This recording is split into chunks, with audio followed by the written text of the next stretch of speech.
আমাকে প্রশ্নে বলেছে যে হরতেজা তার স্কুলে 4 কিমি/ঘন্টা বেগে হেঁটে গিয়েছিল এবং 20 কিমি/ঘন্টা বেগে একটি স্কুটারে করে ফিরে এসেছে। দ্বিমুখী যাত্রা তার গড় গতি কত? অর্থাৎ আমাদের গড় গতি জানতে চেয়েছে।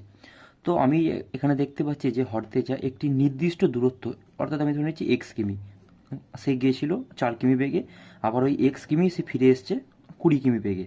অর্থাৎ কোনো একটা নির্দিষ্ট দূরত্ব গিয়ে যদি ফিরে আসে, তাহলে আমরা গড় বেগের ক্ষেত্রে একটি সূত্র আমরা কাজে লাগাতে পারি। আমরা সূত্রটি হলো যে গড় গতি সমান সমান হচ্ছে গতিবেগের গুণফল। অর্থাৎ হচ্ছে আমি ধরে নিচ্ছি এটা এক্স, এটা ধরে নিচ্ছি ওয়াই। অর্থাৎ X into Y, sorry, 2 × x × y by X plus Y. অর্থাৎ 2 × গতিবেগের গুণফল বাই হচ্ছে গতিবেগের যোগফল। অর্থাৎ এখানে এক্স এর মান বলে দিয়েছে কত, বা প্রথম গতি হচ্ছে 4 কিমি এবং ওয়াইয়ের মান দ্বিতীয় গতি হচ্ছে 20 কিমি। অর্থাৎ 2 × 4 × 20 বাই হচ্ছে এক্স প্লাস ওয়াই, অর্থাৎ 4 + 20 হচ্ছে 24, অর্থাৎ 24।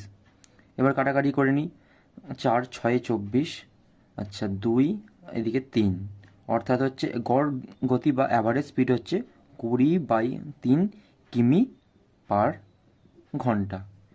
অর্থাৎ অপশান এ হলো আমাদের সঠিক উত্তর।